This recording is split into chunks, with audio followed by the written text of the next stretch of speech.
The road to 150 streamed live drafts continues this morning on Best Ball Breakfast. Will we get our first share of Anthony Richardson? Seems very unlikely these days. His ADP is getting out of control, folks. But today, we are still going to 3 million. It's drafts number 10. Best Ball Breakfast. Let's do it. Oh, another Influencer 101 for the backward hats, bro. Rigged! Zach Ertz with no Tyler Algier bringback?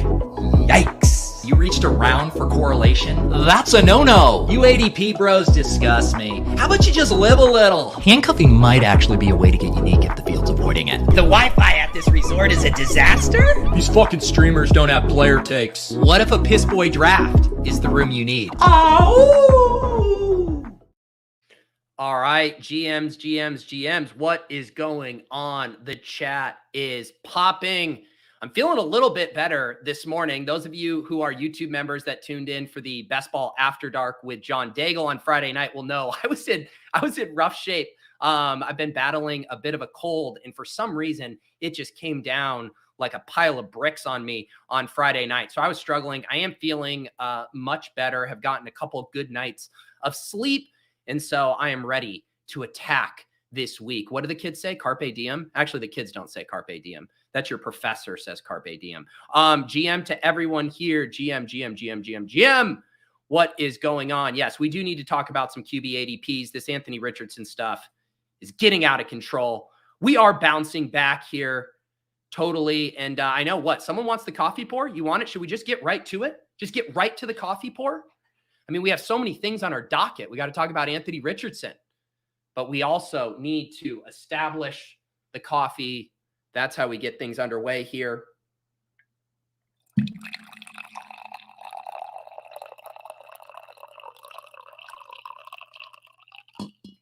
Ooh, yes, just slight spillage, a little bit of spillage, but I think that gives character to the pour.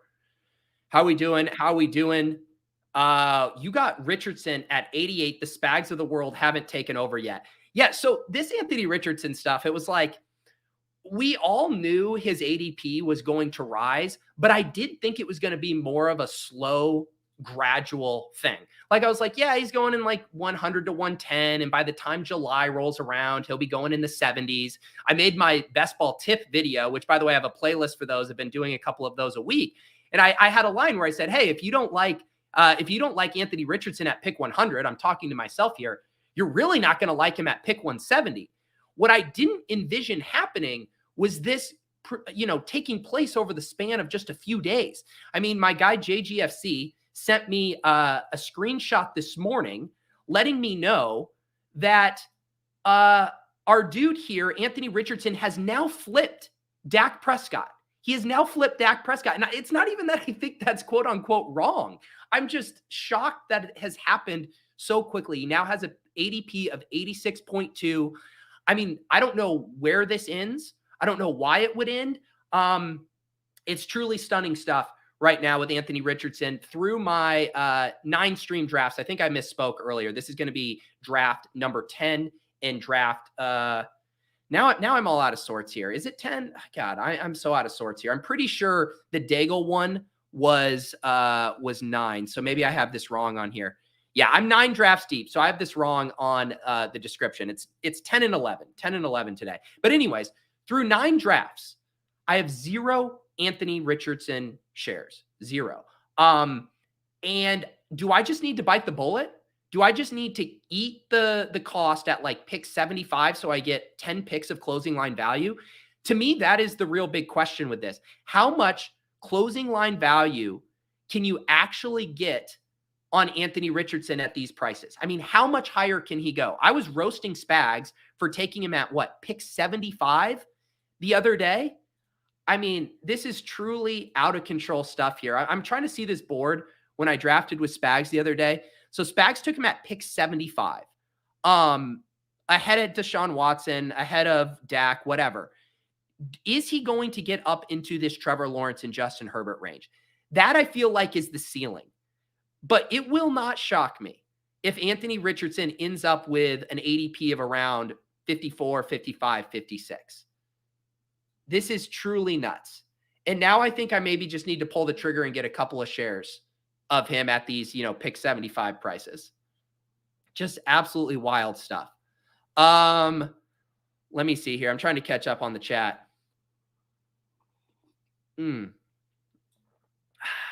Yeah, I mean, Anthony says I need to get my bags before he's going in the 6th round. Yeah, I might just have to. Yeah, we already roasted Spags for reaching for Anthony Richardson when he started with Tyreek Hill and Jalen Waddle, whatever. Thank you, Bindles. We do have some new backgrounds here. Appreciate it. Oh, boy, here's Spags coming here to defend this Anthony Richardson hype. Wow, shout out to Furby. Been buried in the XFL, USFL grind, excited to jump back in and get caught up in the best ball streets. Yes, we are, of course, here every single Monday morning at 10 a.m., and we're going to be expanding our best ball streaming coverage here in the coming days and coming weeks. Starting tomorrow, speaking of Chris Spags, we're going to be doing a double header for Splash Play. The first one will be on my channel at 10 a.m. So if you guys just start getting, I want you guys to have a Pavlovian response to a 10 a.m. Eastern time. It means Pete's drafting. That's what's going on. Spags and I are going to draft one here on my channel, and then we're going to pop over to the Splash Play channel. I'll make it super easy for you guys where it auto refreshes, and you guys just keep your screen up, and we'll rotate over to Splash Play. But we're going to be doing 2 drafts over there tomorrow. And then I'll also be expanding to a Wednesday Best Ball Breakfast here in the next week or two. It might be after Memorial Day. I'm still trying to figure some things out here. I got my parents coming into town this week. I got my college buddies coming in to town next week. So we're trying to balance hot best ball summer while also living a little, so to speak, while also living a little. I'm trying to catch up here on the rest of the chat. Doobie wants to talk more Anthony Richardson. What can we expect from a running QB in his rookie year, and what round is too pricey for that? I mean, I think the thing about Richardson and why, if you think about last year, right? We were taking Jalen Hurts and Trey Lance around the 6-7 turn.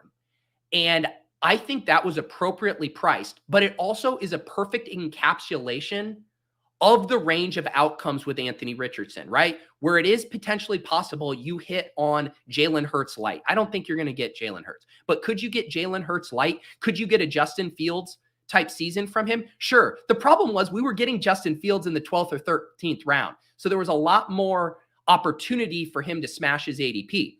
Could you also end up with Trey Lance? Absolutely. As long as you're going into this with open eyes and understand that there is a chance that he busts, but I do think that it's kind of like a binary outcome. I think he's either going to run a ton, he's going to be better than expected, and that will be worth that'll be worth a good chunk there. So that's kind of how I'm thinking about things right now. And sorry, I'm getting something set up here, but I'm probably going to end up very light on Anthony Richardson. That's just kind of where it's trending for me. Once like the ADP fully settles, I think later in the draft season, I could see myself starting to grab my shares. So I'm just not massively overweight, but I do you know what I'm waiting for? I need the Gardner Minshew is running with the ones tweets. I need the Anthony Richardson looks awful and Gardner Minshew is going to be the day one starter. And then we can get some, post 100 pick Anthony Richardson again. I think that's the story I'm telling myself right now. All right. We are underway. I did give the bat signal again in the chat here. If those of you who are best ball value hounds, but I believe there was only like 2 spots left when I registered. So if you're trying to get in these drafts with me, I do tip off when I'm entering these in the Best Ball Breakfast channel within the Deposit Kingdom Discord. That's a private channel for YouTube members. You become a YouTube member in there, and then there's a role. It's called Best Ball Breakfast Draft Alerts, and I will tag you in there right before I hop in. Sometimes it doesn't work out because there's only 1 spot left when I jump in and it auto fills, but sometimes there'll be some space and I will try to give you guys a heads up. Looks like we got some friends and family in here. We got Casey, we got Spags, we got Chris G, we got JGFC. Basically what I see are a ton of people who are not going to allow me to draft Anthony Richardson. That's what I see right now. All right. I have done my accounting and officially established this is my 10th best ball breakfast, or sorry, my 10th Best Ball Mania draft of the season. And we're drafting from the 107 today. 107 here, we can live with that.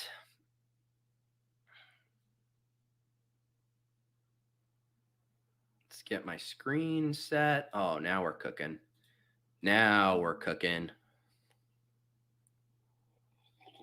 You want me to draft an only alphas team? Yeah, I did. I had the clip that I had posted, the is Chris Olave an alpha? I think in the spirit of being an alpha, he's not. He could be the top target earner, but alpha is more about vibes. It's more about embodying being a grown-ass man. We got Bijan Robinson going 5. Did we just see A.J. Brown go 4th overall? Okay.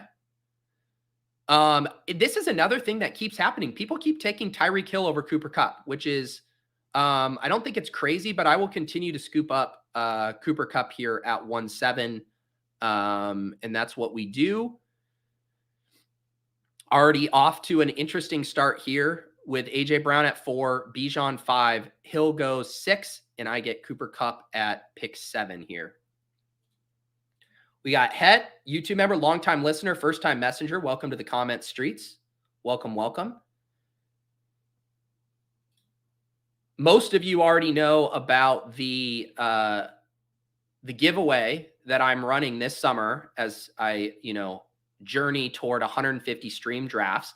We're almost to 13K subs. I'm hoping to get to 13K by the end of the stream. I think we only had like 10 or so more subs. But basically how this works, if I hit 15,000 subs by the end of Hot Best Ball Summer, basically when the season kicks off, I believe it's September 7th, I'm going to do a $1,500 giveaway. And you get entries based on leaving comments on any of my Best Ball Mania 4 stream drafts. So if I end up having 60 streams that encompass my 150 drafts or whatever, you could have up to 60 entries. So the second this stream ends, you are eligible to go leave a comment, and that'll be another entry in the giveaway. I'll give away $500 cold cash to 3 lucky commenters here who have been supporting me on my journey. So make sure you subscribe, leave the comments, and I have a playlist down below. So if you get behind, don't worry. I am documenting all of those for you. All right. I am also going to value hound a little Jonathan Taylor here. Happy to take JT at pick 18, 6 picks past ADP. Trying to see, how did this happen? Okay, we had Barkley going at the 12-13 turn, so Barkley normally doesn't go ahead of Taylor. Cal Rush here got Austin Eckler at pick 16. That seems nice. We have level 1 doing the chalk Josh Allen Diggs stack.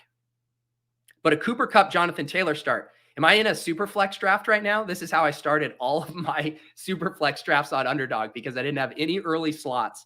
And I was at the back end of the round. And so I was like, you know what? I'll just take best player. That often was Cooper Kupp and Jonathan Taylor. Feels good doing it in BBM though.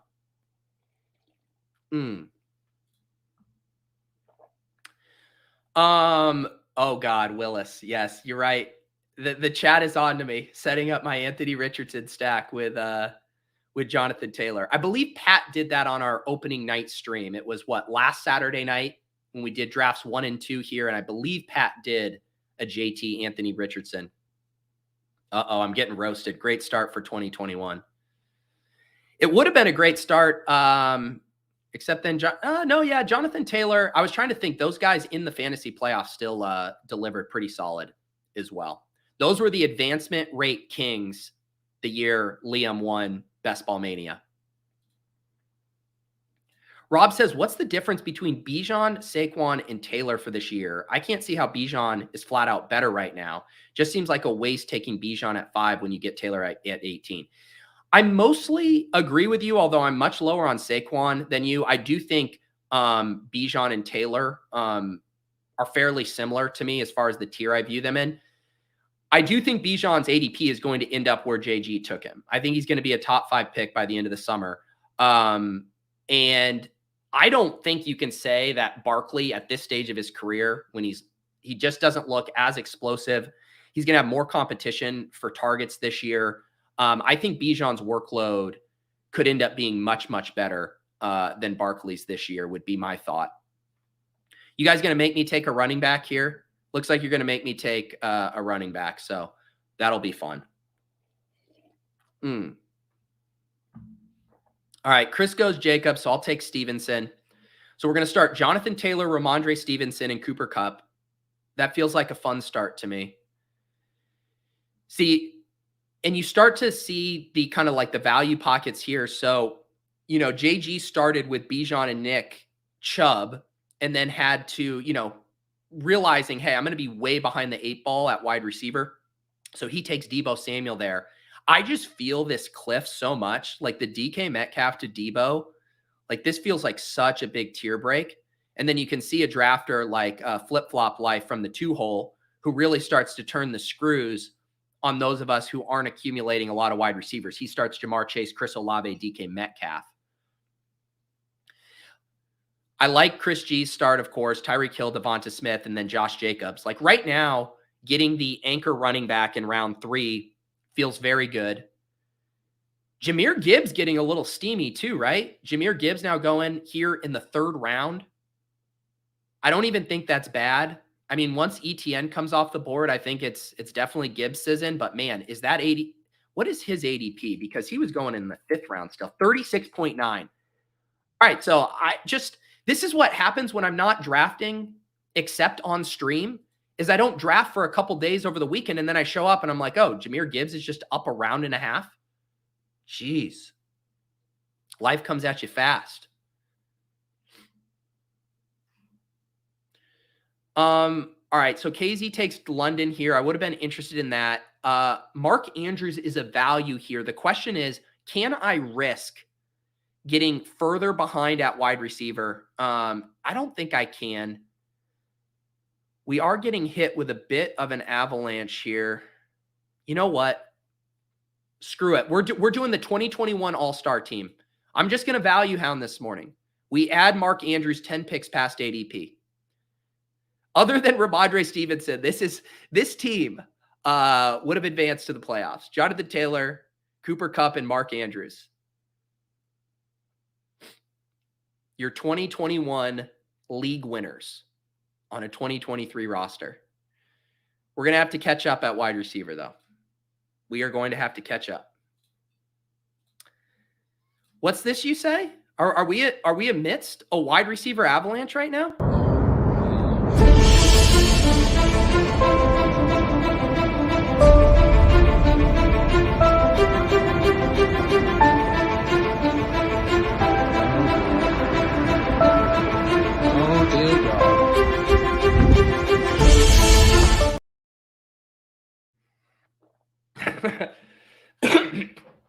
I like the implication of being the last thing you see before you die is Sky Moore. I think that's how I'm going to go out. The last thing I see, it's Sky Moore going at pick 112 in a wide receiver avalanche. Shout out to my guy Lou Dog updating the wide receiver avalanche. Some Easter eggs in there for the super fans. Little Jacoby Myers, little Juju Smith-Poopster there. We have a little fun. We have a little fun. Yeah, Kyle Pitts would also be the last thing. But see, Kyle Pitts never gets caught up in the avalanche. Drafters are like, I don't need Kyle Pitts. Plural says, but guys, Rashee Rice will be different this time. Here's the thing. The prices right now are massively different. What's Rashee Rice's ADP? Rashee Rice is going at pick 139. He has moved up. But I mean, when we were talking about Sky Moore, he was going at pick 84. He would climb into the high 70s. So we're still talking about a nearly 70 pick difference between Rashee Rice and Sky Moore. We can have that conversation if it gets to that point, but we are not at that point. Rashee Rice is a much, much better cost-adjusted bet right now than Sky Moore was, for sure. I think I have to just X out the running backs. We're not taking a running back here. Wow, none of you guys want Najee? Najee Harris at pick 38. Come on, Chris. Come on, Chris. Take Najee, buddy. Be a value hound. Be a value hound. I actually think he takes Kenneth Walker. All right, let's see here. We are going to grab a wide receiver. Uh-oh. What are we doing here? Little Michael Pittman? Where are we headed, folks? Where are we headed? Michael Pittman at pick 55. Where are we headed?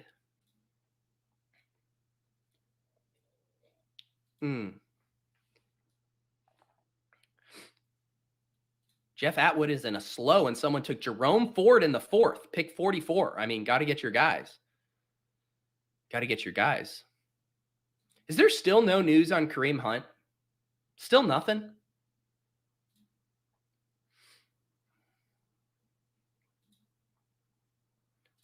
Who are the other like no news all-stars that we just all thought were going to get moved? Antonio Gibson was another guy. I think everyone just thought he was gone, and now it's just like, oh, no, he's back.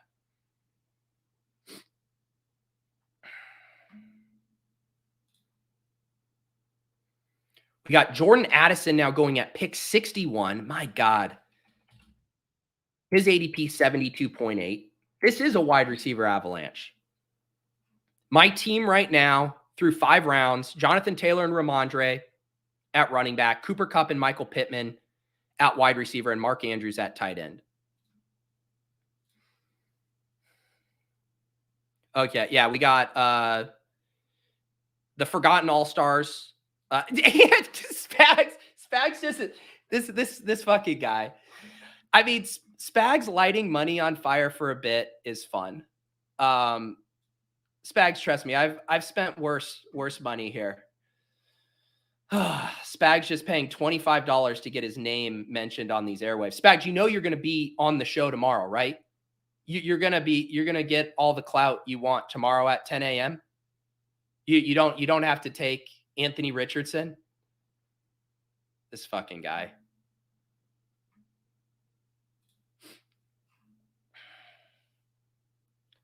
What are we going to do here? We're taking a wide receiver.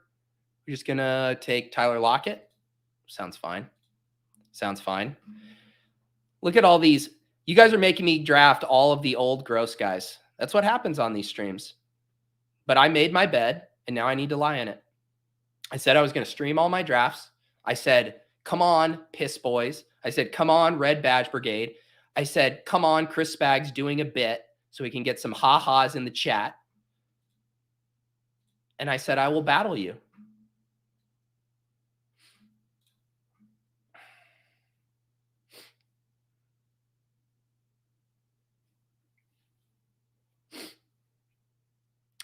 You know what's crazy? How many puppy drafts are you guys at? I haven't done a single puppy draft. I thought it was going to be my fix. I ended up having a busy weekend, was sick, but I thought, man, I'm gonna hop into some puppies, get my drafting itch, and I'm puppyless. What is the puppy at right now as far as fill rate? Right? Is it something absurd? Puppy is 27.5%. 2 puppies, 11 puppies, 10th puppy, 0 puppies. I'm almost on the clock here. Let's see. We are going to keep drafting wide receivers. Let's see. We'll do Deontay Johnson. I don't mind Gabe Davis. I am breaking some ties right now in favor of some stacks. Obviously, Josh Allen already gone. Deontay Johnson, my guy Kenny Pickett, should be available later. So our team right now through 7 rounds, we have a 2-4-1 build. Jonathan Taylor, Ramondre at running back, Cooper Kupp, Michael Pittman, Tyler Lockett, Deontay Johnson at wide receiver, Mark Andrews at tight end. Like this structure a good bit.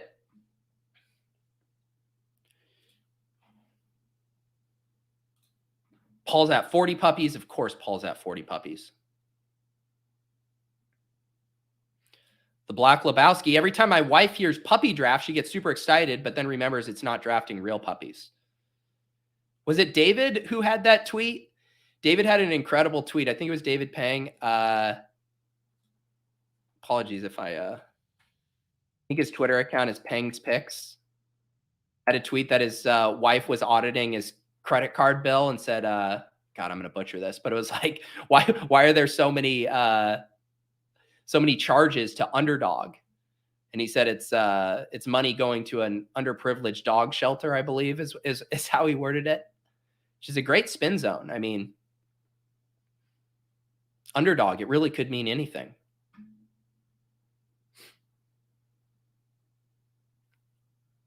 All right, you guys are at least flying in this draft today.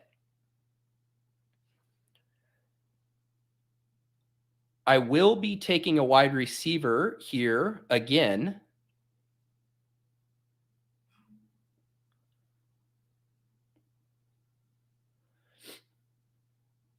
KZ takes Sutton. Now, this is such an interesting spot here. As far as I think I prefer Rashod Bateman in a vacuum to Zay Flowers. Dwayne McFarland from Fantasy Life had a good tweet explaining this. Maybe I can pull it up in a second. But again, if I'm thinking about these risers, I mean, Rashod Bateman isn't going to get any sexier, while Zay Flowers is going to continue to probably get some steam. So I'm going to take Zay Flowers here. I'm doing my teammate bet thing. Again, pre-schedule here, making bets on teams. Jonathan Taylor and Pittman, Zay Flowers and Mark Andrews. I do still like Rashod Bateman a lot. But Zay Flowers is a guy I'm probably going to get priced out of. Let me pull up this tweet from Dwayne because I thought it was a good tweet. Dwayne said, Rashod Bateman. Can I zoom in on this and help us here? Rashod Bateman only played 120 routes because of injury, albeit a small sample. We saw him flash the talent that made him a first rounder. 23% targets per route, wide receiver 2 worthy since 2011. 2.38 yards per route run, which is wide receiver 1 worthy. My favorite Ravens wide receiver at ADP. It does seem like I understand how the market dynamics work, where people are like, hey, if we're pushing Zay Flowers up, like that has to come at an expense of someone. But I don't know if I necessarily buy that. I don't think that Rashod Bateman and Zay Flowers production is necessarily mutually exclusive. I feel like you want to just bet on a rising tide with the Ravens offense.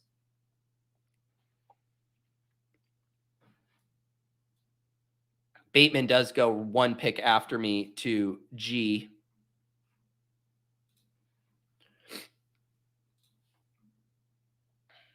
Yeah, and I mean, again, I say it on every stream, but the OBJ ADP is just absolutely absurd.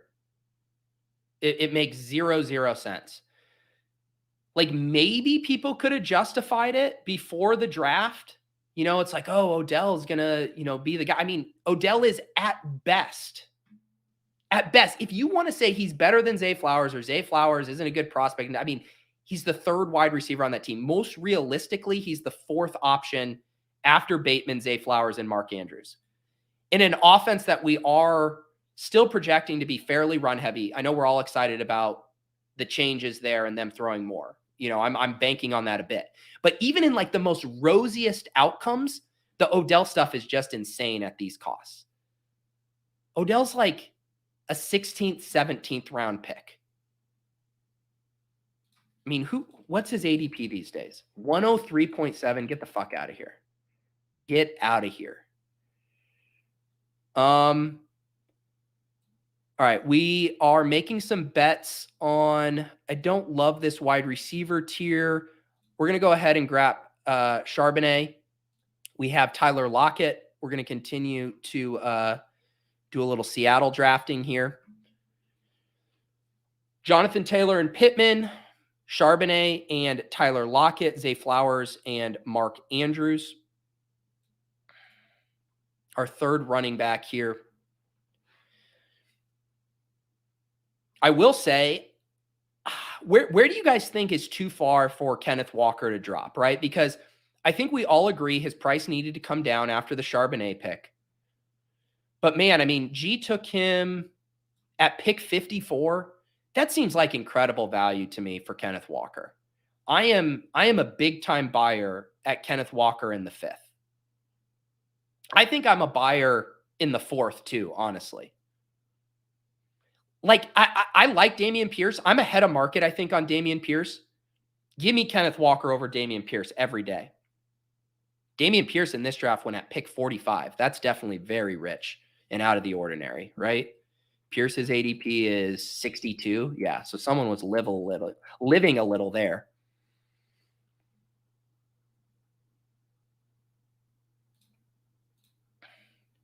Nez says, my rosy thesis for OBJ as being a wide receiver for Lamar and the Ravens grants you some added efficiency. Why aren't drafters applying that to Rashod Bateman, though? The whole irony is like all the knocks against Rashod Bateman, too. It's like, oh, he's injury prone. You know who else is injury prone? The guy that just fucking missed the past 2 years, who's like 38 years old, who made one highlight catch in 2014, and people are continuing to chase the ghost. It's like we're going to apply all of this rosiness to Odell Beckham, but not the other guys.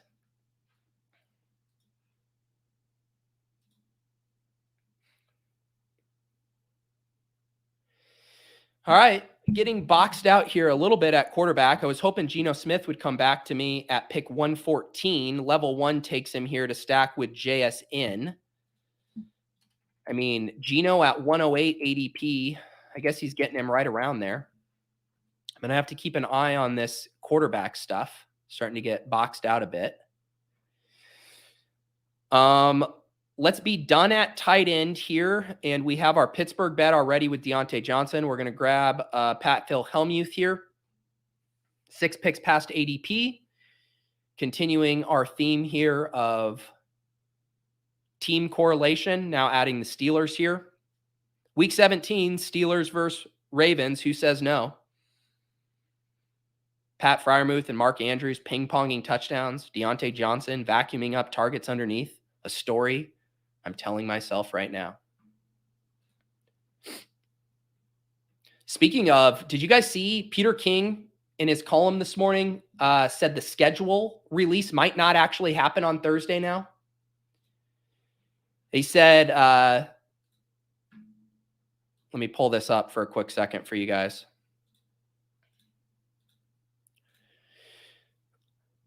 The release of the schedule, let me see so you can see this. God, I'm struggling with my overlays here. I'll just read it to you. The release of the schedule, which the NFL had hoped to have for a primetime show Thursday night, might be delayed. It's likely to be done in time for release Thursday at 8 p.m., but I was told over the weekend it may not be finished in time. So that's a bummer. I was looking forward to getting that schedule release on Thursday, but we might have to wait a little bit longer.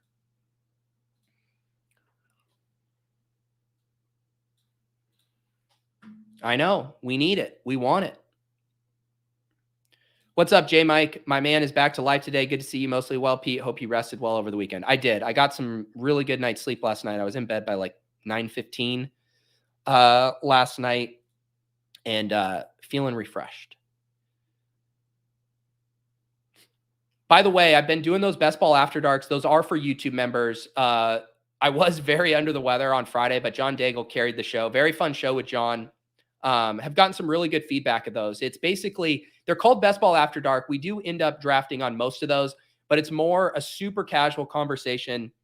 Talk to John a lot about some stuff going on in his life the past year, about his training for the marathon. Also, shout out to Leone and John Daigle. Both ran the Toronto Marathon yesterday.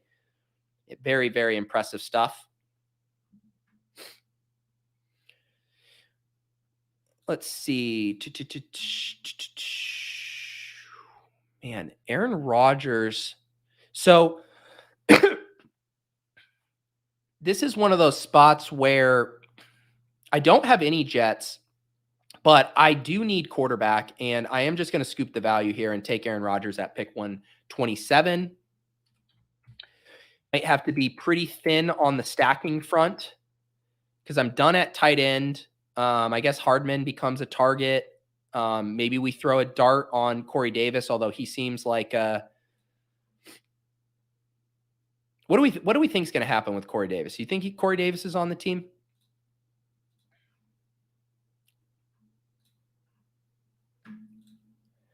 Alex says Corey Davis looks like he's staying, so that might give me a back door. Yes, Leone won the marathon. He did. It's crazy. That's why they gave him such a big medal.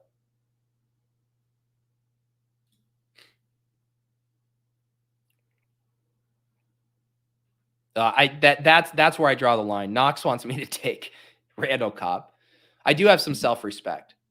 Although, if you're taking Odell Beckham in round 9 or 10 or whatever, and you're not slamming Randall Cobb in the 18th, like, what are you even doing? It's the exact same bet.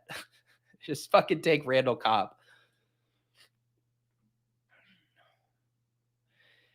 Yeah, I don't mind the Tyler Conklin stuff at all, but on this team, I am done at tight end. All right, we are about to be on the clock here in the 12th.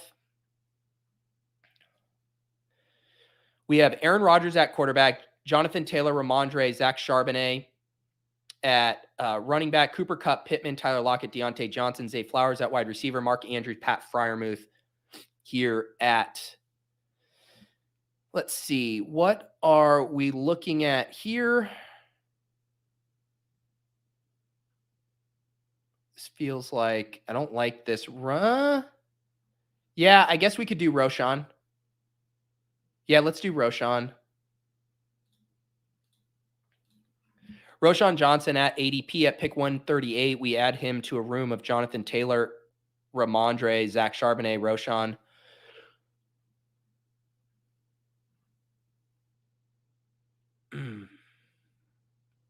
Sky Moore, a little value hound here as well. Look at this is such a sick thing about these rooms. Like, this room is like a perfect encapsulation of stuff that happens on this channel. It's like we have a wide receiver avalanche. Everyone's chasing the rookies. People are taking fucking Anthony Richardson at pick 54 for comedic bits. But we're not touching Sky Moore. God forbid we take Sky Moore. It's such like the snapshot of ADP for this room is so hyper specific to people watching this stream in our circle and in this neck of the woods. It's just too funny. There you go. Flip Flop Life finally pulls the trigger on Sky Moore.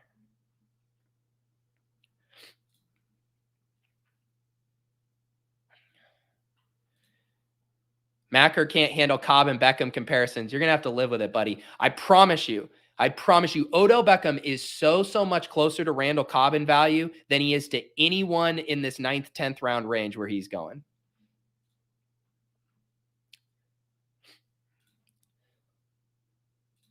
Pius trying to tout a guy who's not even on the Jets. Thank you for that. Yeah, I'll be sure to. Or maybe you were trying to get me some Week 17 divisional stacking. Take Berrios for your Dolphins Jets Week 17 bring back. That's what you were suggesting, right? Please refer to team depth charts before giving me suggestions for picks. Everyone needs to do their research around here. All right. I don't feel like I can screw around too much with quarterback because I don't want to get shut out of too many stacks here. Let's just go ahead and grab Stafford to stack with Cooper Kupp.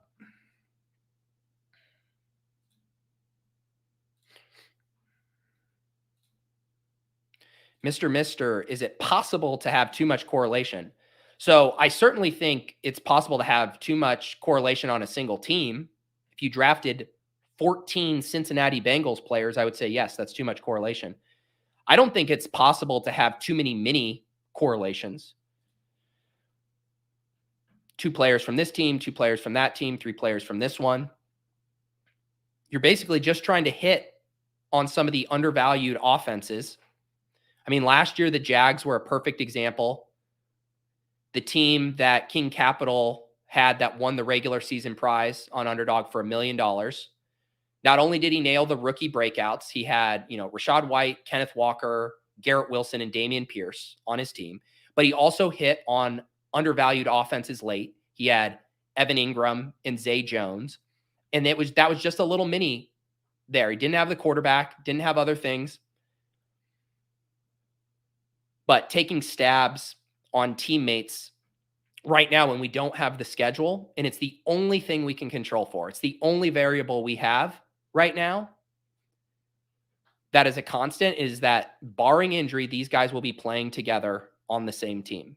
And it still helps us eliminate the number of things we need to get right.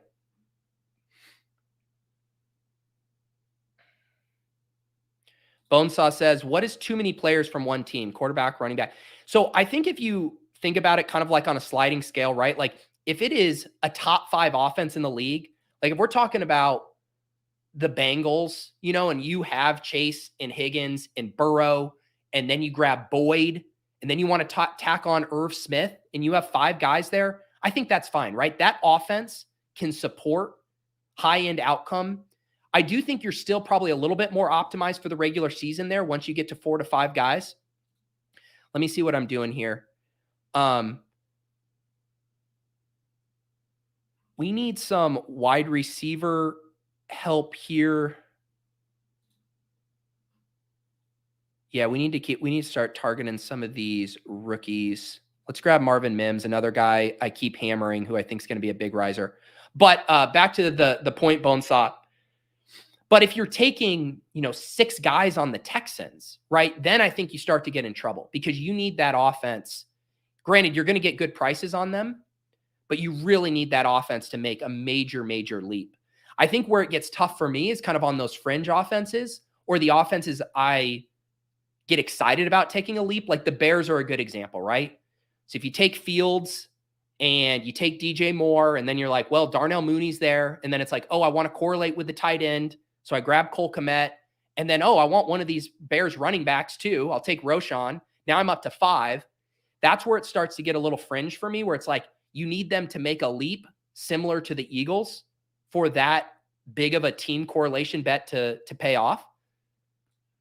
And I think it's possible, but that's kind of how I think about it on a sliding scale of the bigger the pie, the bigger the offensive pie, the more players you can take from that team. The smaller the pie, the less players you want to be kind of overly correlating. But I don't think there's any team where you would say you shouldn't, or that it's bad to take even 3 to 4 players from. I think you could list off every team and I could be like, yeah, if it's cost adjusted, you could have 3 to 4 Texans. You can have 3 to 4 Panthers. I think it's just when you're getting into the 5, the 6, you really need it to be an explosive offense. This is a very succinct way of saying what I just vomited out. The cheaper the picks, the less of a leap you need them to make. 100%. And this was, again, that's that example of King Capital's lineup last year. I mean, Evan Ingram and Zay Jones were very end of the draft picks for him. All right, let's see what we got here. We're going to get Kenny Pickett here then we can be done. This was a close one where I don't feel comfortable going with a 2 QB build. Rodgers, Stafford. We'll grab Pickett because we do have Deontay Johnson, Pat Freiermuth. We'll get our 3 statue quarterbacks here, but we're getting some nice stacks.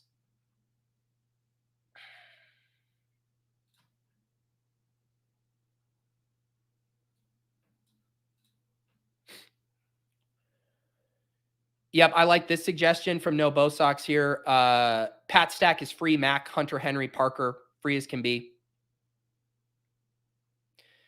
Matt says, how long until the audio goes up? I do post all of these on the In a Vacuum podcast feed. He has an 8-hour drive coming up and want to put this in the queue. I'm generally pretty good at getting the audio up.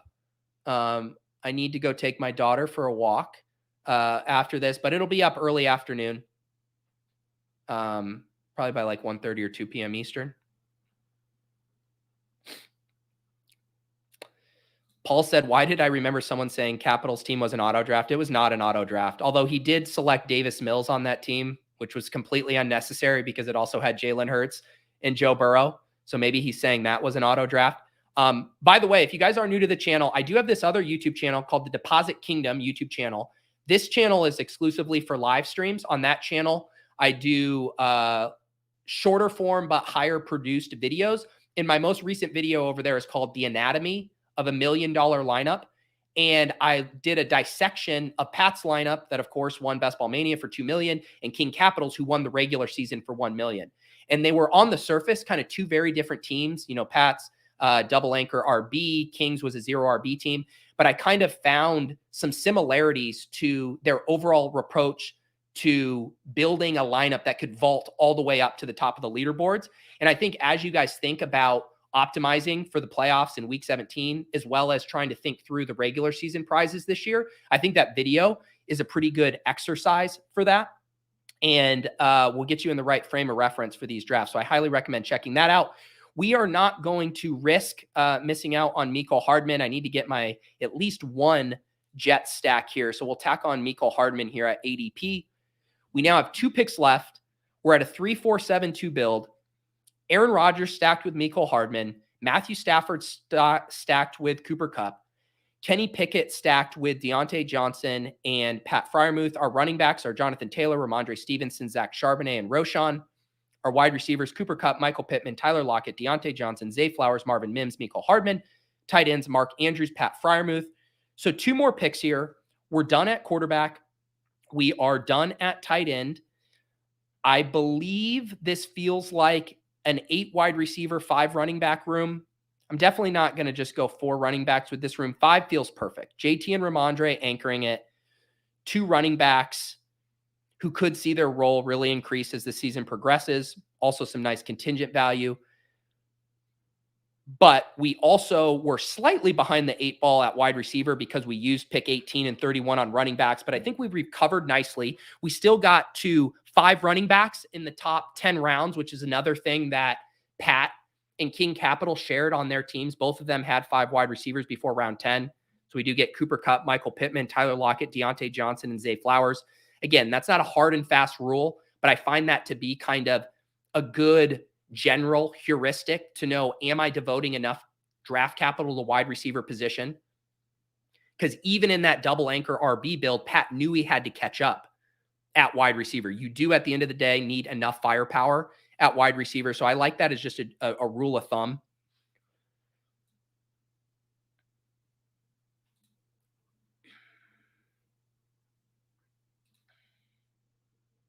Dan's loving my boomer team. I think I'm going to have a lot of boomer teams this year because when I draft on stream, my audience self-selects as rookie chasers, piss boys, and I'm going to be forced into picks that maybe I would not make in the comfort of my own home, but I'm at peace with it. Crutches, liking that video. Yes, that is, again, the famous thing about both of those teams I've been referencing, bizarrely drafted on July 18th last year. So I know a lot of the sickos have marked their calendar for July 18th this year.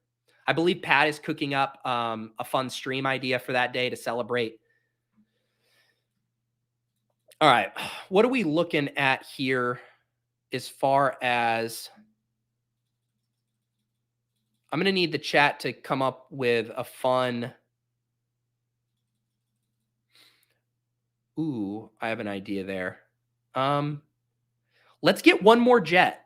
You know what? Because we're not going to get to double stack. Well, did Corey Davis go? Corey Davis or Izzy? Come on. I can't do Izzy. I mean, I can't do Corey Davis. I was basically thinking of 2 different things as far as who I wanted to stack, knowing I had to get one other running back. I guess, hang on, this is the 2v2. This is the 2v2. Evans, or Zach Evans was gone. Okay, so that's irrelevant. I was going to say, which 2v2 do you like better? Zach Evans and Corey Davis, or Izzy Abandakanda and Tutu Atwell? So basically saying, I know I need a running back and a wide receiver. I know I want to continue to flesh out my bets on the Jets and the Rams based on my selections of Rodgers and Stafford. I think if I had Evans available to me, Evans and Corey Davis would be a better pairing there, running back, wide receiver. But with this team, we might be stuck with Tutu. Looks like you guys are split. Izzy and Tutu, Evans and Davis, Israel and Tutu.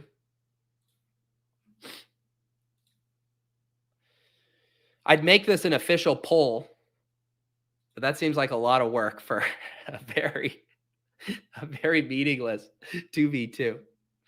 Yeah, talk to me about Puka. I've been hearing some Puka love. You guys like Puka more than Tutu? I'm all ears. I don't know much about Puka. Are you guys Puka over Tutu? Let me know. I'll let the chat decide this one. Wow, Puka actually has a slightly higher ADP.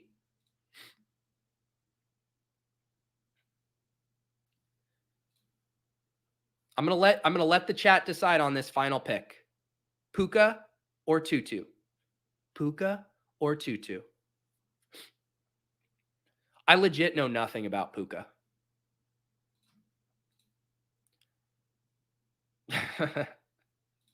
Okay, Willis is like me. Tutu, Puka sucks. Puka's got Tutu not mentioned at the Rams press conference. Oh no. I think I'm going to go. Like, I think I need to just lean into my boomer team here. And I mean, if we're comparing a rookie and Tutu is a boomer in this situation. So we'll take Tutu Atwell here. All right, the team's in the books. Got a few more picks to round this out, but my team is done. Aaron Rodgers, Matthew Stafford, Kenny Pickett at quarterback. Jonathan Taylor, Ramondre Stevenson, and then 3 rookie running backs, Zach Charbonnet, Roschon Johnson, Israel Abanikanda. Our wide receivers, Cooper Kupp, Michael Pittman, Tyler Lockett, Deontay Johnson, Zay Flowers, Marvin Mims, Mecole Hardman, Tutu Atwell. Tight end, Mark Andrews, Pat Freiermuth. What do we think? What do we think of this one? What do we think? Tutu, he's a cute boomer though, right? He's a cute little boomer. Has Larry 2 times been banned? I do need to unmute Larry 2 times. I keep forgetting to go unmute Larry 2 times in the YouTube.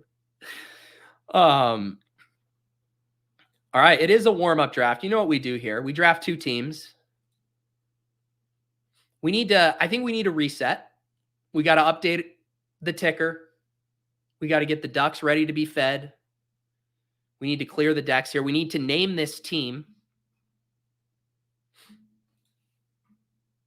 And then we can dive into another draft here on Best Ball Breakfast. Yeah, what if Tutu Atwell is the guy you need? Has anyone considered that?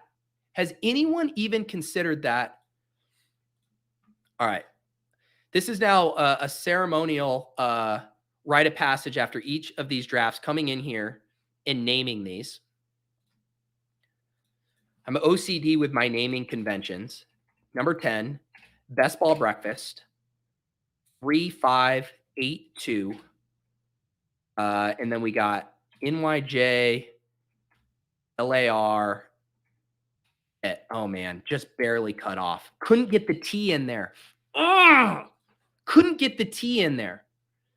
Pie, not Pitt. This is the struggle when you do a 3 quarterback build, and sometimes you can't squeeze that in there. But there it is. Number 10 in the books. 1/115th of the way there to 150. 1/115th. What is that percentage-wise? What is that percent? A little over 6%? A little over 6% here? I'll take it. I'll take it. Wow. This overlay is really doing me dirty right now. Really doing me dirty. All right. Let's get this show ready. Let's get this show ready.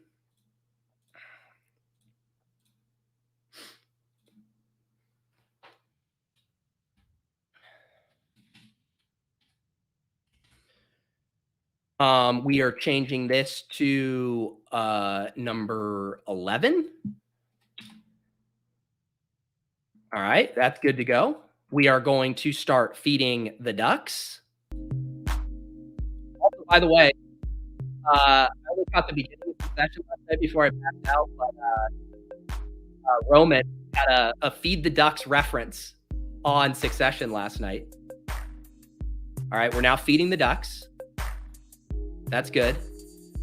I did enter the draft. I tipped people off in the Discord, and this one snap filled again.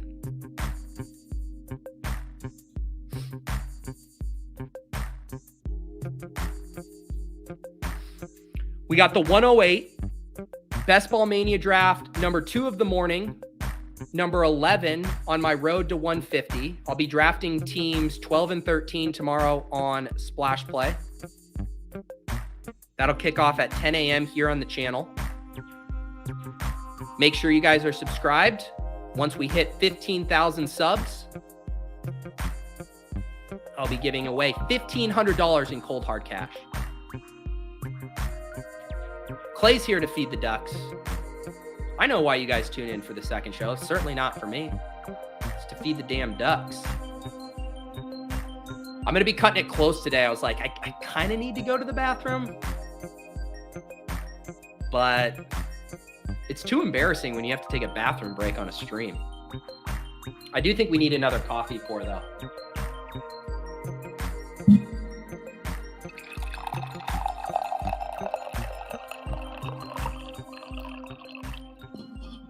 Might be the last. There's a little bit more for a second coffee pour, a final coffee pour if we need it. Nez says, this is a pretty solid pace. I always believed in you. Yeah, last week I ended up, we drafted on Ship Chasing. We drafted on the club. I did Basketball After Dark. There are going to be some weeks where we're not drafting on all of those shows. But like I said, when I add, I'll be adding 2 more every week. Obviously with Spags on Tuesday, I'll be adding 2 more on Best Ball Breakfast. So like my floor for weekly drafts will be 6. I think I'll generally be within the 6 to 9 range for drafts a week. And then we'll probably pick up the pace at some point. All right, let's see here. We are on the clock at 1-8. Bijan, let's get a Bijan. You know what? I don't have a share of AJ Brown yet. Let's get AJ Brown and see what happens in the second. Let's just get AJ Brown and see what happens in the second. I'm trying to tell if this is going to be as much of a piss boy room. We got four badges in here other than myself. I actually don't recognize as many names in here.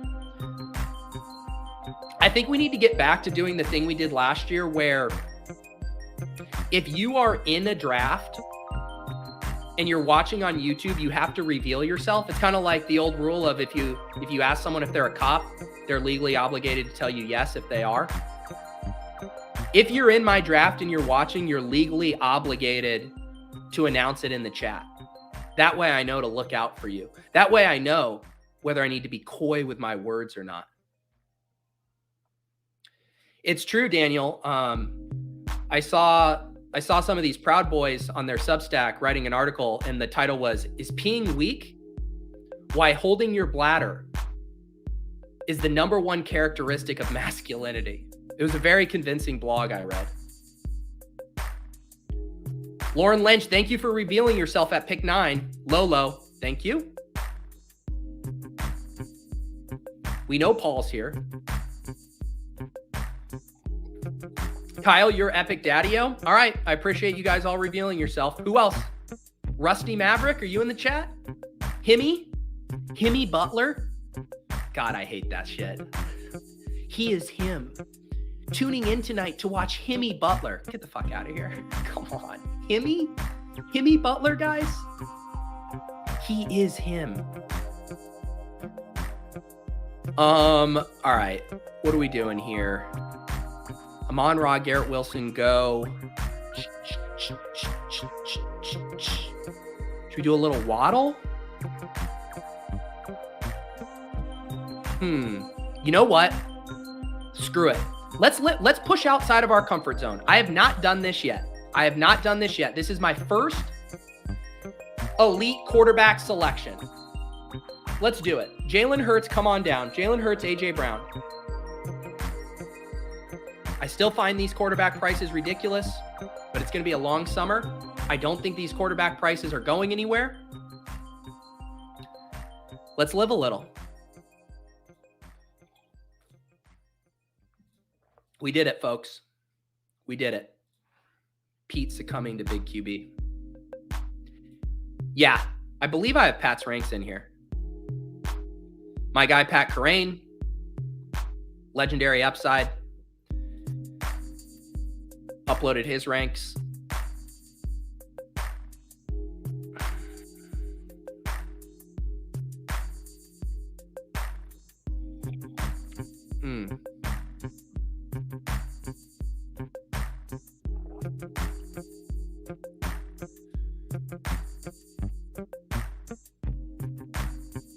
The duality of man. Pete doesn't take a QB in Superflex, takes it in round 2. Quarterback in BBM4. All jokes aside, I think one thing you have to think about too is like when you're talking about prices in general in players, you're basically saying, I'm going to be underweight or I'm going to be overweight. It's like someone talking in DFS, right? When they're like, I don't like this guy that much. I've heard Dink talk about this too, where it's like, he's like, I'm underweight on this guy. And then he ends up in one of his winning lineups and everyone's like, you said you didn't like this guy. And it's like, well, yeah, I had 4%. And the field had, 25% of him. I was massively underweight. Doesn't mean you are full fading. And that's exactly how I feel about these quarterbacks, ADPs. I will be massively underweight elite quarterbacks in 2023. Massively underweight. I bet I'll end up with 2 to 3% of Mahomes, Hurts, and Allen if these prices hold in the second round. But 2 to 3% means you're still selecting them on a handful of drafts. And this morning, you guys got to witness history. You got to witness the rare event. It's like seeing fucking Bigfoot or Sasquatch or the Loch Ness Monster. Peter taking a quarterback in round 2. Take a picture. You guys are a part of Best Ball Breakfast history.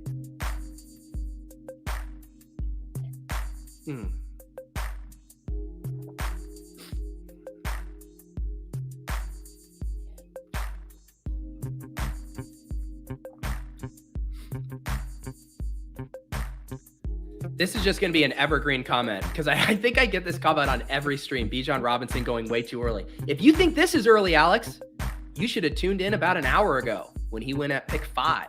All right, we're back on the clock here in the third round.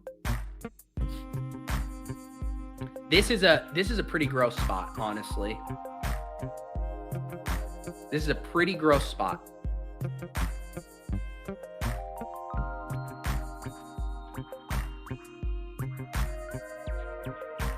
Rusty takes Justin Fields.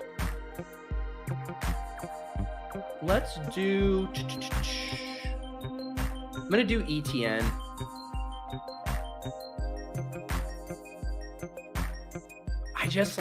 I'm not even a huge fan of ETN at these prices, but I'm not a huge fan of the wide receivers at these prices either.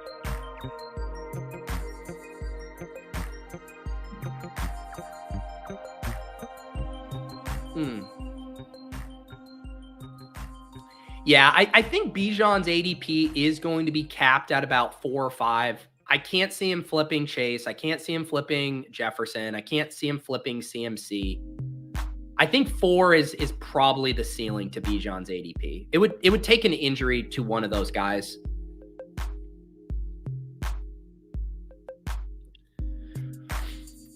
Yeah, the Gibbs stuff, like I said, I mean, those first Best Ball Mania drafts, I think, didn't Pat and I, let me go check real quick. The very first draft I did with Pat, we took Gibbs at pick 49. Look at this. His ADP was 57.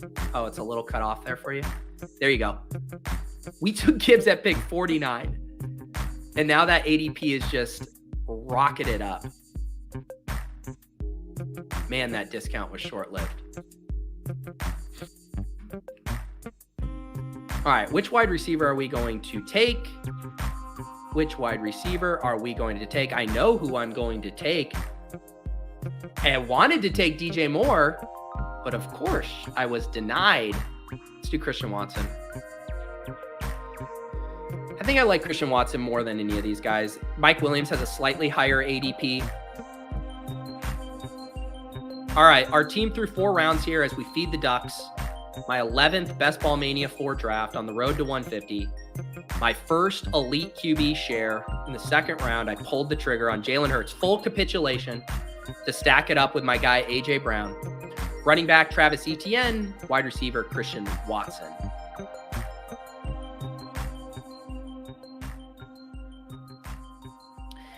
AJ says, I've heard enough FUD for Bijan's receiving upside already. I feel like that might keep him in the back half of the first unless you see a Tannehill move or something like that.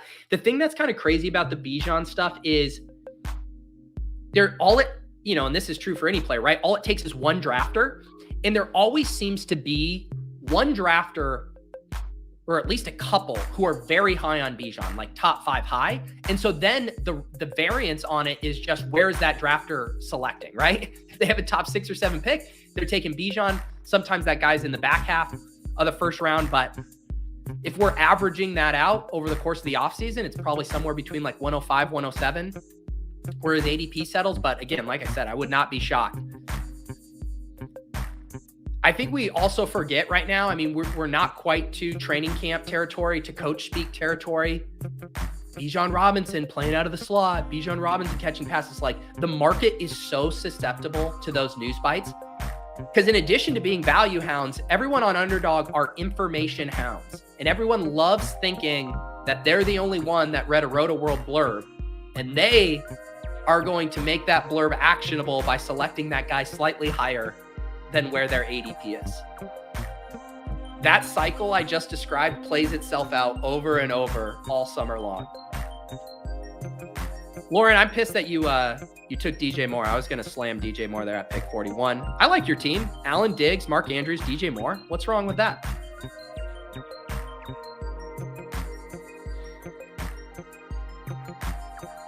I mean, if Bijan's going higher because Cordell Patterson gets cut, as Andrew's suggesting here, then you never understood the thesis of Bijan in the first place.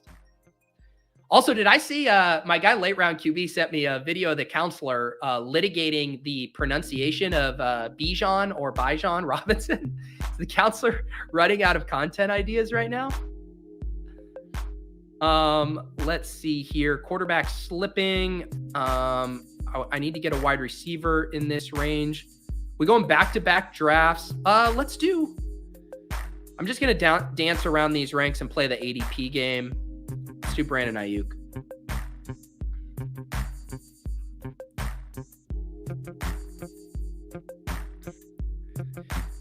This is one of the points where taking the elite quarterback feels gross. Like, if you kick off the run, if you starve the beast at quarterback and then it's like, boom, Fields, Burrow, Lawrence, Herbert all go, and you're like, nice. I like where I got this guy. It's when you take the early quarterback and then all the other quarterbacks fall and you're sitting here being like, fuck, Justin Herbert's going around past ADP. That's where it doesn't feel too fun.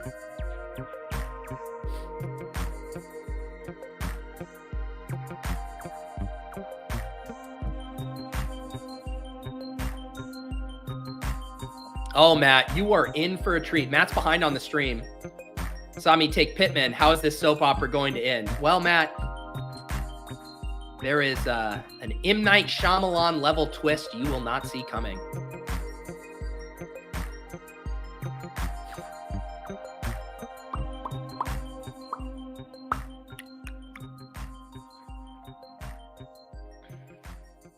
Yeah, this is the other good thing, too, that I think people have sticker shock on Bijan, but both Barkley and Zeke were going in the top 6 or 7 picks their rookie years, and both delivered high-end RB1 value. This isn't like some unprecedented thing.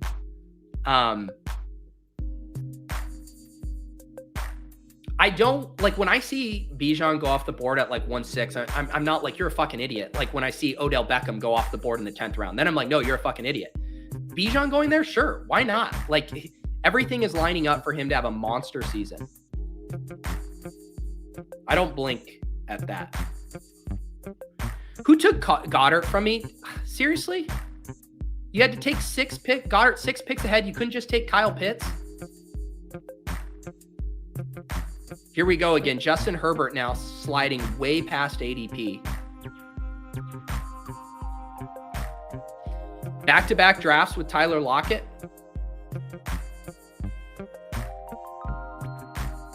Or should we get George Pickens? Let's do Pickens this time. Let's get a little younger. Last draft was the boomer draft. We had George Pickens. Team so far, Jalen Hurts at quarterback, Travis Etienne at running back, A.J. Brown, Christian Watson, Brandon Ayuk, George Pickens. Now, this is a grown-ass man team right here. This is a grown-ass man team. A.J. Brown, poster boy for grown-ass man. Christian Watson, a budding grown-ass man. Brandon Ayuk, total grown-ass man. I mean, San Francisco's full of them. George Pickens. I'd even go as far. Hang on, let me do something. I just want to say something. I'd go as far as saying that George Pickens has that dog in him. I said it. I know it's controversial to say, but I said it. George Pickens has that dog in him. Sorry, not sorry. I'm sorry, but you do not understand how probabilities work, because there is a much greater than 0 chance that Bijan outscores CMC if they both play 17 games. I agree with you that CMC is more likely, but nowhere close to 0%. I understand we have to be hyperbolic to make our points, but if you were to set the true line at this, maybe it's like, if they both play 17 games, I would say CMC is maybe like 70 to 75% more likely, but there's a legit 20-25% chance Bijan, fully healthy, 17 games, monster workload, Falcons offense takes a step, he's dominating touches at the goal line, he's catching passes. Bijan could have an absolutely monster season.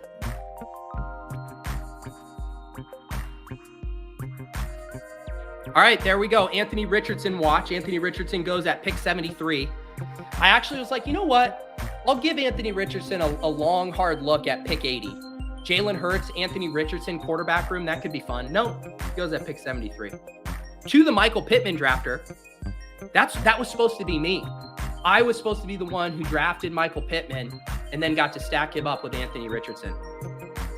Well, joke's on you guys, because Anthony Richardson can't throw in the short and the intermediary. All of Anthony Richardson's points are going to Alec Pierce and Jelani Woods. Michael Pittman is dead.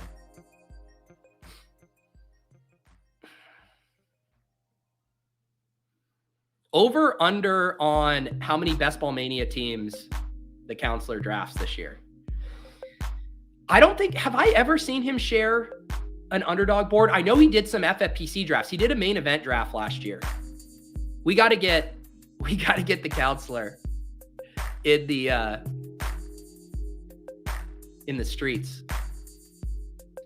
Don't do it to me, Rusty. Don't do it to me, Rusty. Don't do it to me, Rusty. Let me have him. Let me have him. Come on, Rusty. Thank you. DeAndre Swift, full round past ADP, correlated with the Eagles. Oh, I think this is my first DeAndre Swift share. Pick 80? For sure. For sure.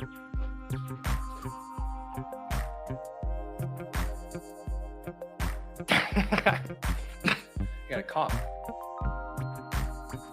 Fair enough, fair enough. We all get carried away with the best ball testosterone flying around in here. Nothing more alpha than being a best ball drafter in May. You head to the bar, you start holding court, you start saying, hey, I've already drafted 11 Best Ball Mania teams, and it's only May 8th. You're going to have to beat them off with a stick. This individual is oozing testosterone. Do you work out? No. It's, do you draft Best Ball Mania teams in May?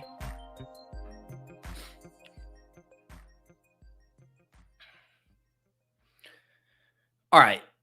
We are about to be on the clock here. Deshaun Watson kicking around here. Quarterback's falling a little bit. I am definitely going to push quarterback. I have lots of late stacking options. Running back range, I don't feel like I need to push anything. I could definitely entertain a tight end. Let's get our first tight end with Evan Ingram at pick 89. That's right at ADP. We already have ETN. No stacking with the quarterback there. Lawrence long gone. And then we can just take Odell Beckham with our next pick. So we'll be fine.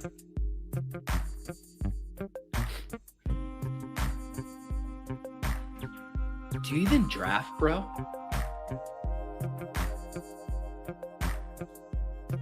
Oh my. Is that a 0 RB team? Ooh. Check out that 0 RB team over there.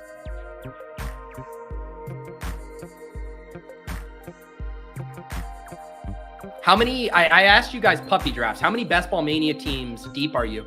It's so funny, right? Because I have heard a lot of people say, I'm waiting for the schedule, which is a very reasonable position to have. I wonder how many people break though, because everyone was assuming, hey, I'm going to get the schedule on Thursday night, drafting some puppies to hold me over. But if the schedule release keeps getting delayed, Some of you will break. Some of you will have no choice. You'll say, screw it. I need my fix. I need my Best Ball Mania fix. The ladies at the bar are asking me how many teams I've drafted. And if you tell those people at the bar that you're waiting for the schedule to release, they're gone. You've already lost them. They need to know that you're so high T enough that you don't even care about the schedule. All right, 5 drafts for Cal Be Cool. 23 for 10 minutes, 15 deep. Mr. 36 deep, Paul 31 deep. I'm actually surprised by some of you. I would have thought you guys would have been like, get your feet wet, but then wait for the schedule. 2, Czars waiting for week 17. 26. 10 for Sacrilegious. 1 for Zimmerman. Nick says, I'm waiting for the schedule, but I also have done 28 teams. I don't believe that means you're waiting for the schedule, Nick. Willis is 7 in, waiting for the schedule in Cardio Club. That is right. We will have a Cardio Club announcement shortly. Exactly. If you're trying to get your fix, I mean, the puppy's where you get your fix. Waiting for the week 17 schedule is a beta move. Should I just rebrand that as week 17 is all that matters to the week 17 slappies or betas? That could work. That could certainly work.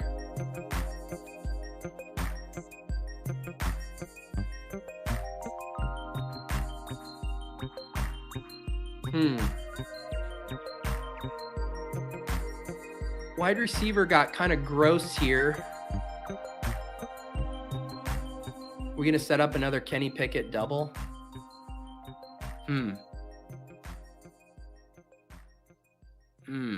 I really don't like these wide receivers in this range. Let's just be done at tight end. Back to back. This will forever be known as the Pat Phil Hellmuth morning. Pat Fryermuth comes on down. We already have George Pickens. The real restraint is, can I avoid selecting Kenny Pickett? I do have plenty of other options, though, for my second quarterback. We go Jordan Love. We could take any of the San Francisco quarterbacks or Kenny Pickett. I just do not, like in my perfect world, I would definitely have been selecting a wide receiver there. This run, though, represents a pretty big tier break for me. When you have the Cooks, the Kadarius Toney, the Jahan Dotson, the Flowers, the Sutton, the Bateman, Michael Thomas. Once you're down in that, Tyler Boyd, who I don't mind, but prefer to correlate him with Burrow. Jacoby Myers is fine, but I'd rather take shots on some of these rookies later or get him at a discount. I don't want to take him that far ahead of ADP, but I might be forced to now. This might just have to be,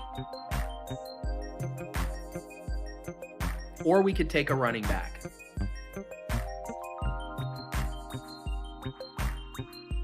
I do like P. Ryan a lot. Definitely take P. Ryan.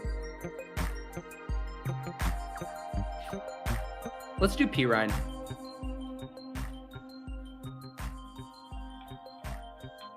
One sec. Got to take a call.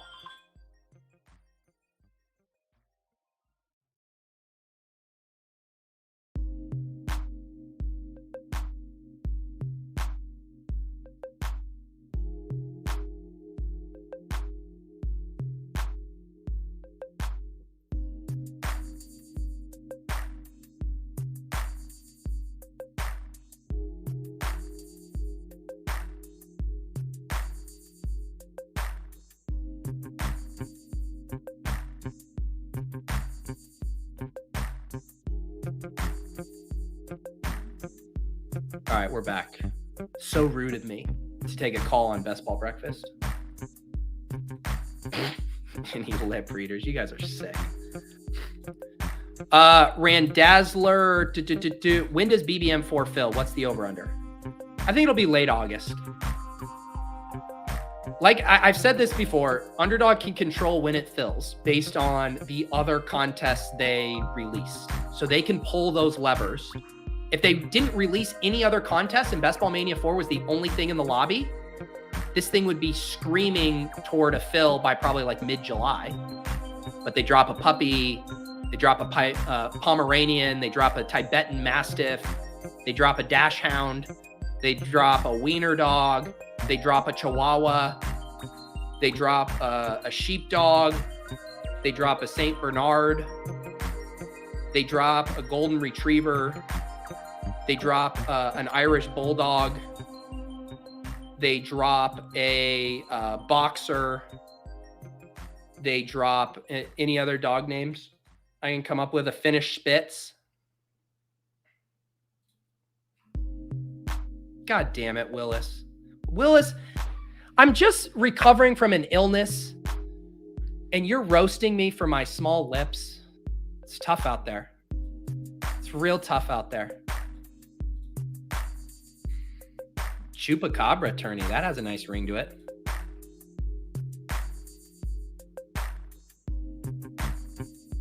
Ooh, this is a fun hypothetical. How many Best Ball Mania 4s could you finish if you only slow draft and couldn't start the next draft until the first one was finished? I think you would only get in like 10 or so drafts, honestly.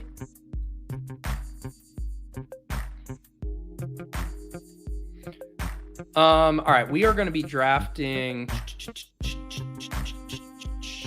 Someone's confused about Jonathon Mingo. Yeah, we'll take Jonathon Mingo. Mingo's another guy who his price is going to elevate. And it's just, are you comfortable with the price now or when he's at, pick 100? I know a lot of the draft nicks and the prospect profile guys did not like Mingo, but I think I've mentioned this on another stream. I'm just not going to overthink it with him. New quarterback, new regime, selected him in the second round, wide open depth chart. Big, fast. Why not? Click. Click, click.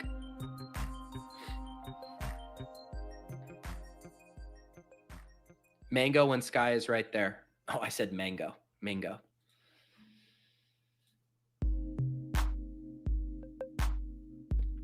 All right. Our team right now, through 11 rounds, we still got Jalen Hurts as our solo QB. Our running backs are Travis Etienne, DeAndre Swift, and Samaje Perine. Our wide receivers, A.J. Brown, Christian Watson. Jeez, I'm struggling. Christian Watson, Brandon Ayuk, George Pickens, Jonathon Mingo. Our tight ends, Evan Ingram, and Pat Philhelmuth.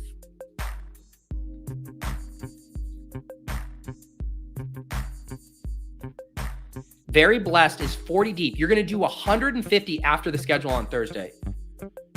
Is Underdog giving you 190 drafts?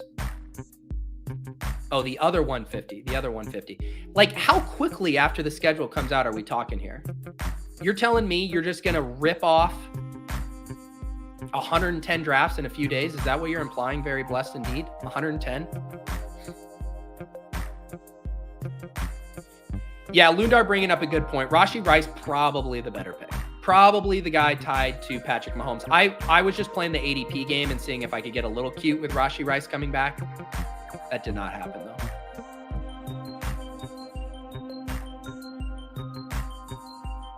I do really think, like, I understand if people want to press specific edges, but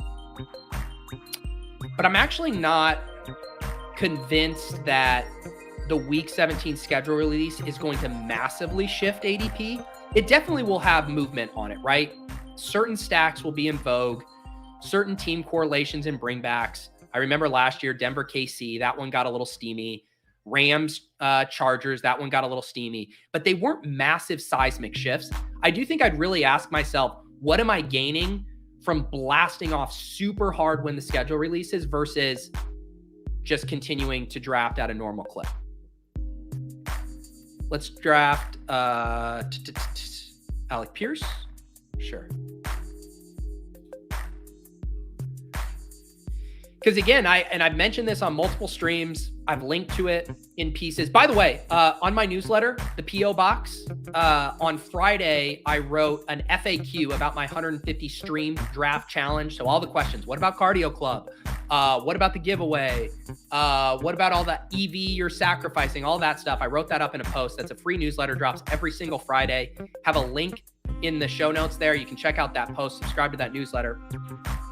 And now I'm already blanking on what I was saying. Oh, but I highly recommend reading Michael Leone's Best Ball Manifesto on Establish the Run. And there are pros and cons to drafting at all the different draft windows in time. And the benefits, the later we get in the season, the less likely you are to have dead players on your team. So there's immense value in drafting late. You're just not going to burn as many roster spots as we are now. Drafting early is very beneficial because getting ADP value, both real time in your current draft and closing line value, the ADPs at the end of the summer, are massive for boosting your win rates. The teams that were in the top 10% of ADP value increased their win rates last year by 50%. So there's certainly merit to drafting early. But I am just not convinced outside of the excitement of getting the Week 17 schedule. I think it's very important. I think it's something we should all be optimizing for.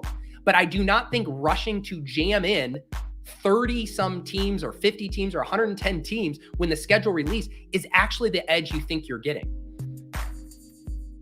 Unless you really think ADPs are going to shift in such a giant way because of the schedule that you're locking that in ahead of time. And I would just push back on that. I don't think the schedule is going to be a driver of ADP change in a meaningful way.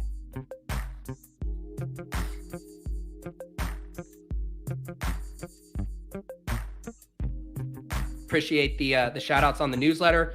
I wrote the Fantasy Life newsletter this morning, was looking into 3 different rookies who were getting some buzz over the weekend. You can check that out. We're in coach buzz, GM buzz, everyone gassing up their new draft picks, but it's nice to have those little nuggets, those little kernels.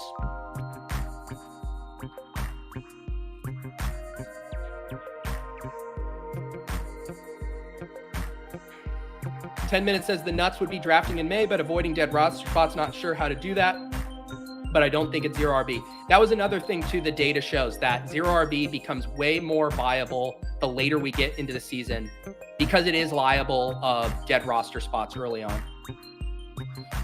All right, we are on the clock. Should we just pull the trigger on Bryce Young? I think Bryce Young with Jalen Hurts stacked with Mingo, and we'll also have some backdoor stack option, is a pretty fun pairing. So yeah, we'll take Bryce Young there. So we're now done at quarterback and tight end.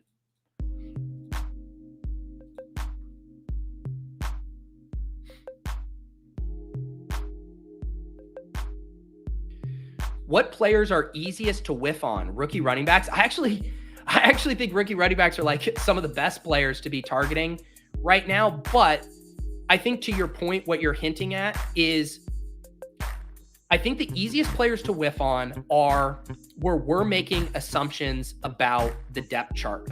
You know, like where we're trying to assume who's the wide receiver 3 versus the wide receiver 4. The example I always use is the year I was drafting Olamide Zaccheaus as the wide receiver 3 on the Falcons. And it was the year Cordero Patterson broke out.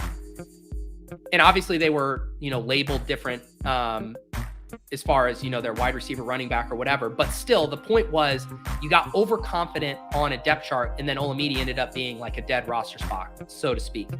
I think the same thing can happen with who we perceive to be running back handcuffs in those secondary backs. So that is a good way to burn roster spots. But on the other hand, the way that the season kicks in, if you do think you have a read on, hey, I feel very confident that Evan Hull would be the biggest beneficiary of a Jonathan Taylor spot, and rookies traditionally rise in ADP, I think that's what makes it a little trickier because those guys could be responsible for dead roster spots, but they also have the potential to be the biggest ADP risers.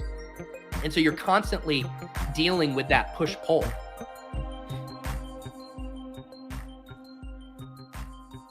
Are we just going to keep slamming Marvin Mims?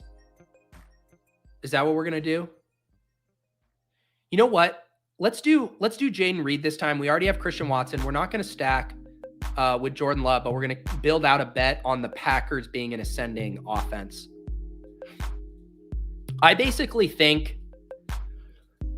pretty universally think that all of those wide receivers taken in the second round, so Jonathan Mingo, Marvin Mims, Jaden Reed, Rashee Rice, I basically think all of those guys are going to be ADP risers over the next month or two. So I'm going to just keep hitting all of those guys in drafts until their ADPs become Anthony Richardson level. Bindle says, Chuba late. Don't tempt me with a good time. Don't tempt me with a good time. This is a perfect example from 10 Minute. Rams, for example, market like Zach Evans more, but what's saying Kyron isn't the backup to own? So I think this is a good point, but it goes back to the devil and the angel on your shoulder.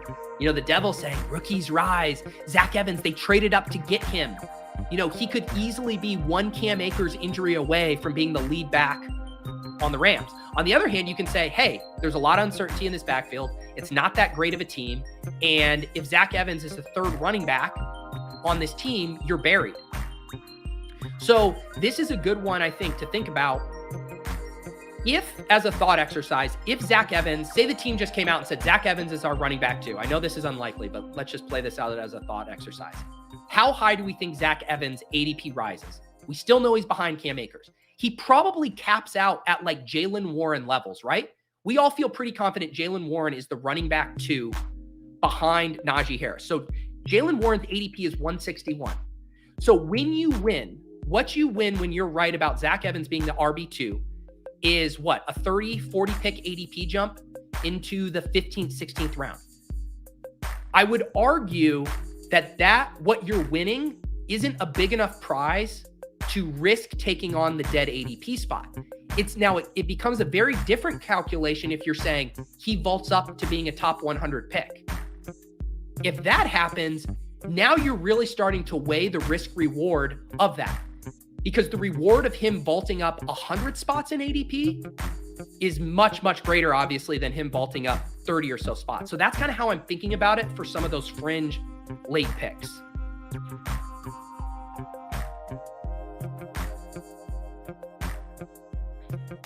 All right, Rusty, what are you going to do? What are you going to do, Rusty? 'Cause I'm going to select Jeff Wilson here if you don't.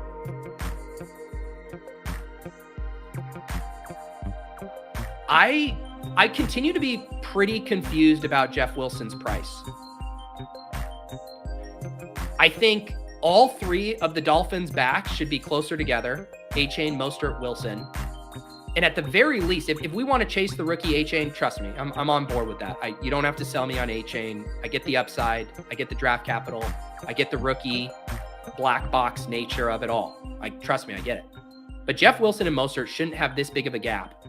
And I actually think if you're looking at like a redundancy in skill sets, I mean, Achanne and Mostert do a lot of similar things, right? As far as being the run to daylight, explosive playmaker. I think if Achanne really takes off, it's probably at the expense of Mostert, or probably Mostert getting hurt. Whereas I think Jeff Wilson's role is just a little bit more entrenched. I don't know if you guys disagree with that, but taking the cheapest back on an ambiguous backfield that we know is going to generate a ton of running back points, and then he's sliding 11 picks past ADP. Yeah, I'm in on Jeff Wilson for sure. Yeah, you are. That was it was Redmond on the call. He was like, "Hey, ratings are dropping. Pete, the people want to see you piss." And I was like, "Dude, I don't know what to tell you. Everyone in my room's pissing harder than me, and I have to take some running backs."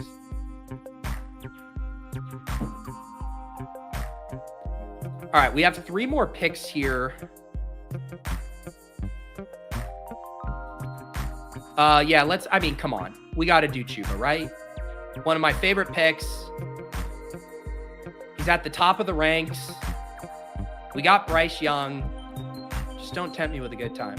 Chuba, come on down. I'm gonna need to watch my Chuba exposure here.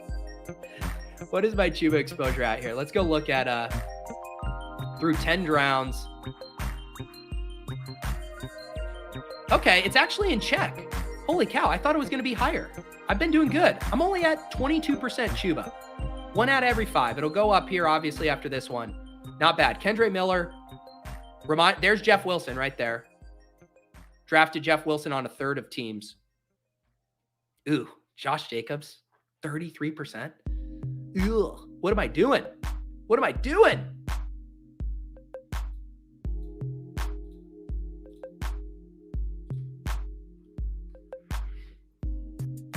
Am I saucing drafts today? No, I'm not saucing drafts today. I'm going to the bathroom after this draft ends. We will definitely do some saucing this summer. There's plenty of time to sauce. Plenty of time to sauce. Petition to call Chuba the Chupacabra. I fucking love this, dude. The Chupacabra. How early is early to start drafting best balls? I would say the earliest is when the contest first opened, which was right after the Super Bowl. I drafted the first one on stream with Underdog from the Underdog house in Arizona. I would say that was the early draft. Please do not compare Chuba to KJ Hamler. Please.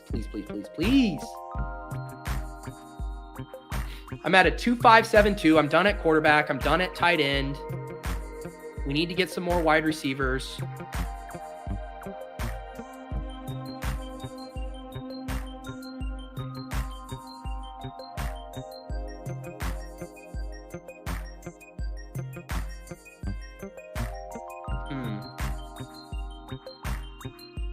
Man, this sure got gross, didn't it? Sure did get gross. I'm just going to take him now because I don't see any. Man, wait a second. This is one of those, I can't do a 3 QB build with Jalen Hurts, right? I mean, Kenny Pickett, wow, 28 picks past ADP with a double stack.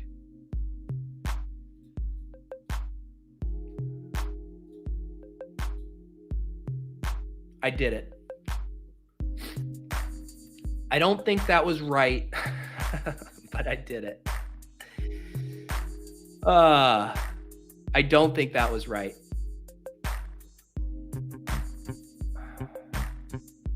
The reason it's not right is because the data shows that the 2 quarterback builds, especially when you have elite one, are by far the dominant strategy.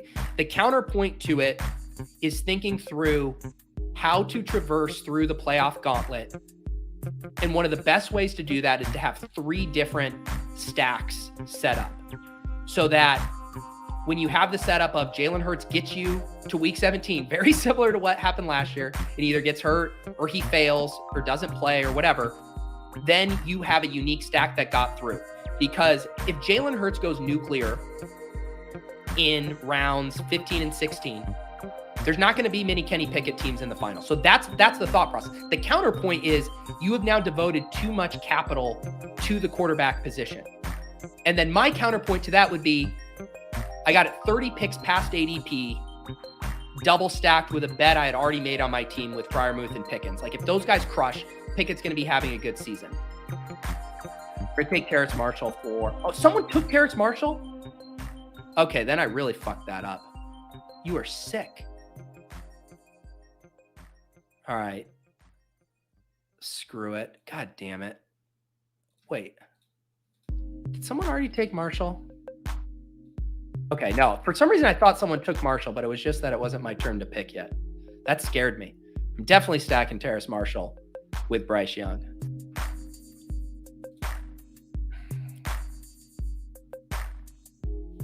Spags, don't even try. No one has a leg to stand on with your quarterback logic. I actually, like I said, I don't think what I did was optimal use of draft capital by far for regular season stuff. But I do think it's a really interesting thing where you're trying to think through all of these different levers that you're pulling, right? ADP value is good. Generally devoting only 2 quarterback spots is better. And yet having 3 unique stacks in the fantasy playoffs greatly boosts your expected value of those teams too. So it's like this whiplash thing that keeps going back and forth of, hey, this is a point for this is a point for that, yada, yada. So I think it's an interesting thought process there. But maybe the moral of the story is when you have Jalen Hurts at quarterback, that you use that gift to make sure your second quarterback is coming past ADP. Maybe Bryce Young was the mistake there, taking Bryce Young right at ADP, because it boxed me out of getting an insane ADP value within the structure better. Because you could also say, look, you have Brandon Ayuk, you know you could get a second quarterback late on the Niners, and you can push it a little bit more and then happen to see, do you get a value on a guy like Kenny Pickett? So I think it's an interesting conversation there. The final team here, 3 quarterback, Jalen Hurts, Bryce Young, Kenny Pickett. Our running backs, Travis Etienne, DeAndre Swift, Samaje Perine, Jeff Wilson, Chuba Hubbard. No rookie running backs for me. Wide receivers, A.J. Brown, Christian Watson, Brandon Ayuk, George Pickens, Jonathan Mingo, Alec Pierce, Jaden Reed, and Terrace Marshall. Got our youth there at wide receiver. Tight ends are completely fine. Evan Ingram and Pat Freiermuth. Interesting draft, fun draft. We will now go and ceremoniously update this. Number 11 in the books, 11 of 150, 3582 build. Controversial 3582 build. Philly, Carolina, and Pitt. Another pie. Back-to-back pies here. Look at this. Back-to-back structures, 3582. Back-to-back pies. Just do the same fucking shit on here every single day. I appreciate you guys. Make sure you're subscribed to the channel. Leave a comment. The second this stream ends here, in about 5 seconds, you're eligible to leave a comment. That'll get you entered into the giveaway to win $1,500. I will be back tomorrow at 10 a.m. to draft with the world's foremost Anthony Richardson slappy, Chris Spags. Looking forward to that. Appreciate all of you. Hope you have a wonderful day. The road to 150 continues. We'll see you next time.